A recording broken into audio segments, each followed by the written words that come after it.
વર્ણિવેશ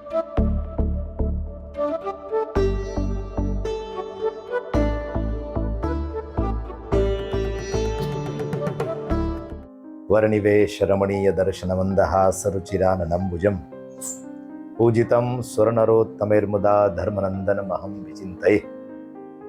ઈષ્ટદેવ ભગવાન સ્વામિનારાયણ મહાપ્રભુ આ સંસ્થાના આદિ નિયામક પરમ પૂજ્ય ધર્મજીવન સ્વામીજી, સંકલ્પ કરતા પરમ પૂજ્ય દેવકૃષ્ણ સ્વામીજી અને પોઈચા તીર્થધામનું નિર્માણ, આ કાર્ય માટે જેમણે અથાગ પરિશ્રમ દાખલો કર્યો છે એવા પરમ પૂજ્ય ધર્મવલ્લભ સ્વામીજી, આ તમામ સંતોના ચરણોમાં વંદન. તીર્થધામ પોઈચામાં આવવાનું થયું આજ રોજ, કેમ કે બાજુમાં ડભોઈ સુખધામ આશ્રમ, ત્યાં મારે શિવકથા ચાલે છે અને આજે 6ઠ્ઠો દિવસ, આવતીકાલે પૂર્ણાહુતિ. બધા જ ટીમના લોકોનો ભાવ કે તીર્થધામ પોઈચા શ્રી સ્વામિનારાયણ મંદિર ત્યાં દર્શન કરવા જેવા છે. સર્વપ્રથમ મારા જીવનનો આજે મેં આ લાભો લીધો અને કેતા આનંદ થયો અને હૃદયનો ભાવ અને આનંદ વ્યક્ત કરતા તમને કહું કે આ પૂર્વે ઘણા મંદિરો જોયા, અક્ષરધામ જે કંઈ છે, ગાંધીનગર હોય, ઇવન દિલ્હી હોય, આ બધું જોયું. કોણે બનાવ્યું એ મહત્વતા નથી ધરાવતું, પણ જ્યાં બી દર્શન કર્યા ત્યાં કદાચ પ્રદર્શની બહુ જોવા મળી, ત્યાં ભૌતિકતા કદાચ વધારે જોવા મળી, પણ આધ્યાત્મિક દર્શન, કોઈ પણ જાતનો શો અપ નહીં અને કેવલ ને કેવલ વૈદિક વિધિ વિધાન સાથેની વૈદિક પ્રણાલિકા, પૂજા પાઠ, જપ તપ વ્રત, સેવાની પદ્ધતિ, આ બધું અમને તીર્થધામ પોઈચામાં આવ્યા ત્યારે દર્શન થયા. આજે અમારી જાતને અમે ભાગ્યશાળી માનીએ છીએ કે આવી ભૂમિમાં અમને સેજે દર્શનનો લાભો મળ્યો. શાસ્ત્રમાં એમ કહ્યું છે, કારણ કે હમણાં તો શિવપુરાણ વાંચું છું તો શિવપુરાણ સંબંધી મને વાક્ય યાદ આવે.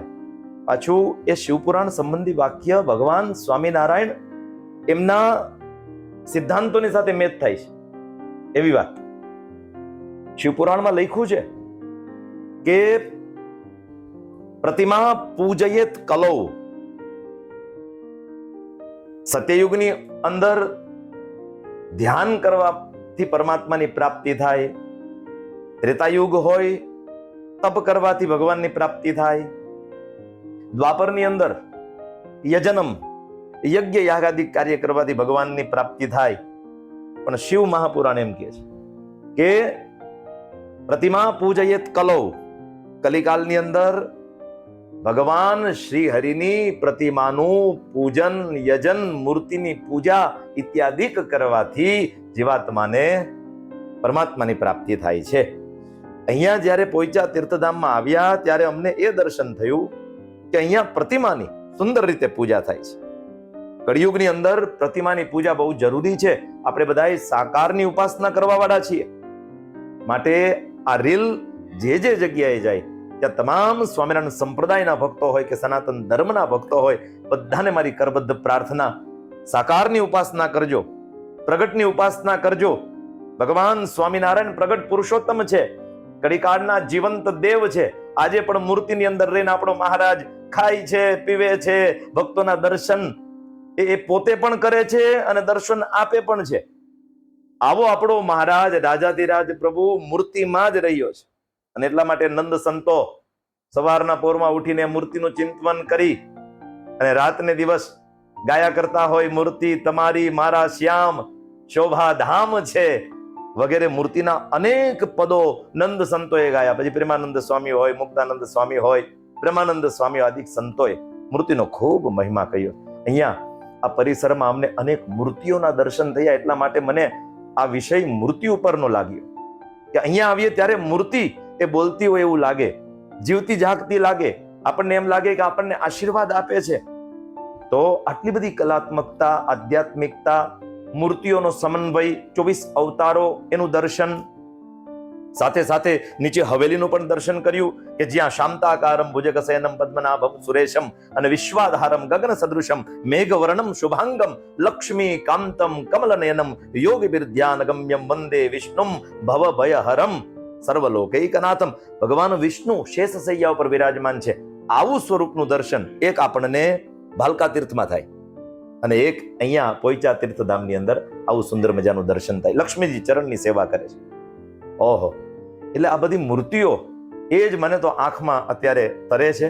અને પ્રતિમા પૂજયે કલો, કળિયુગની અંદર તો એ મૂર્તિની સેવા પૂજા એ જ જીવને અનંત સુખ આપનાર છે, આનંદ આપનાર છે. મૂર્તિના સુખ જેવું આ જગતમાં બીજું સુખ નથી. આ સંતો આ મૂર્તિની સેવા પૂજા કરે છે. ફરી ફરીને કહું, બસ મૂર્તિનું અનુસંધાન રાખજો. કારણ કે મહારાજ વચનામૃતમાં પણ એમ કહે છે કે અંતકાળે જીવાત્માને કદાચ ને મારી મૂર્તિનું સ્મરણ થઈ જશે, યા તો મારા લીલા ચરિત્રમાંથી કોઈ એક ચરિત્ર પણ યાદ આવી જશે, તો પણ એવા મારા જીવાત્માને હું મારા અક્ષરધામની અંદર લેવા માટે આવીશ.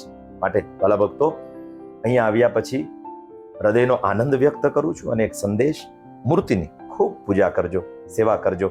ભગવાન આપ સૌનું મંગળ વિસ્તારે એ જ મહારાજના ચરણમાં પ્રાર્થના કરી, સંતોના ચરણમાં વંદન કરી મારી વાણીને વિરામ આપું છું. અસ્તુ. જય સ્વામિનારાયણ. જય